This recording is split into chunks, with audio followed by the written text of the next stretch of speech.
Primer de tot el base, el Faggiano, que no va jugar contra nosaltres a Madrid, que és un base que els ajuda molt també a organitzar l'equip, juga molt bé el pick and roll, per tant per trobar els companys com per anotar, un generador a través del pick and roll, i que a més està tirant o llançant des de la línia 3 amb més confiança que abans. El Nacho Arroyo, un jove base també, que s'encarregarà de pressionar els nostres bases o exteriors amb alta intensitat i que és molt habilidós botant amb les dues mans i que bàsicament el que li agrada o el seu punt fort també és el joc de pick and roll,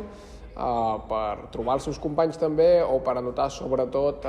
des de les zones de mitja distància amb bombes o amb tirs, amb pull-ups, amb tirs des de la mitja distància. A la posició del 2, el Johnny D, un tirador sortint d'indirectes, que s'aixeca i tira, el contraatac, si no es fa bé el balanç, doncs de seguida que rep busca el llançament de 3, que a més té molt de rang de tir, se l'ha d'agafar aviat a dalt perquè de seguida s'aixeca per tirar i que és aquells jugadors que és capaç d'encadenar diverses accions positives un cop fica, no? D'aquests jugadors de mà calenta, que diríem, no? Llavors, Àlex Urtasun, a la posició del 2 també, germà del nostre company i jugador Xemi Urtasun. Un jugador amb molta experiència també i de molt de nivell, que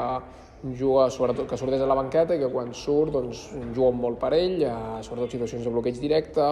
un jugador que cap a la seva mà dreta és molt i molt bo, que tant pot penetrar, passa bé, pot trobar els seus companys i que la primera opció és aixecar-se per tirar de 3 i que ho fa molt bé, aquests llançaments sobre dribbling sobre la seva mà dreta i bé, cap a la seva mà esquerra també, però que és un jugador doncs, cap a aquesta mà dreta. Té molt de talent i ajuda moltíssim a l'equip. Llavors el Rubén Domínguez, que podria combinar les posicions del 2 al 3 també, amb minuts més secundaris, entre la rotació també des de la banqueta en certs moments per poder ajudar l'equip i és una amenaça també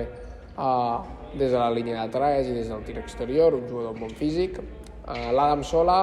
combina la posició del 2 i el 3 també, ara més el 3, encarregat principal defensiu, de pressionar el base, si cal canviar emparellaments, de canviar el jugador que en aquell moment presenti una amenaça ofensiva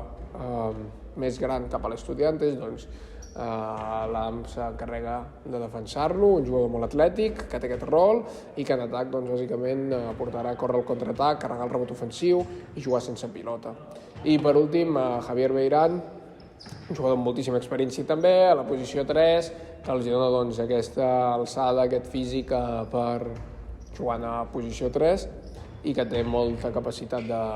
de passada, de generar els companys, els ajuda a generar per als companys des de situacions de poste baix, on passa molt bé també sobre la seva mà dreta i també en situacions de pick and roll on està buscant passar i trobar els seus companys. El Jurisic, com a 4 doncs, físic, sempre està preparat per córrer el contraatac, penetracions cap a la seva mà dreta des de la línia de 3 cap a l'aro amb molta força, joc de poste també fent ús de la seva força, no? I xocant per enfonsar el seu rival i acabar sobretot amb la seva mà dreta, i un jugador que carrega molt el rebot ofensiu, que bé, els hi porta doncs, aquest nivell de físic i talent a la posició 4.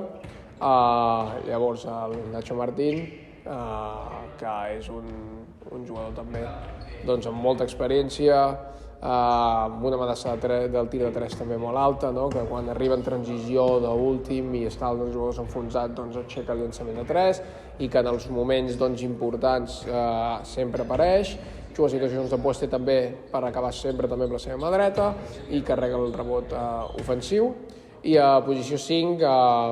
el Kevin Larsen, un jugador amb molt de talent, juga en moltes situacions de poste baix per ell, també per finalitzar majoritàriament cap a la seva mà dreta, però que es sent còmode girant cap a la línia de fons si el rival està anticipant aquesta finalització amb la mà dreta, un jugador que té molt de talent jugant al poste baix, i també que el troben doncs, jugant en situacions de bloqueig directe, on rep un passe aviat en el short roll o per finalitzar amb extensió, per amenaçar amb el llançament o passar la pilota. Del Kevin Larsen, doncs, sortint des de la banqueta també, el Felipe Dos Anjos, un jugador amb unes característiques físiques doncs, molt bones, no? Molta alçada, molta envergadura, un jugador doncs, que intimida darrere i que a part de donar-los aquesta intimidació en l'apartat defensiu, doncs, que els ajuda en situacions de pick and roll cap a la cistella i que és un dels principals socis d'Àlex Urtasun també dins el terreny de joc jugant aquestes situacions de 2x2. I venint una mica veient la dinàmica de l'equip en les últimes jornades, quines peces destacaries del bloc?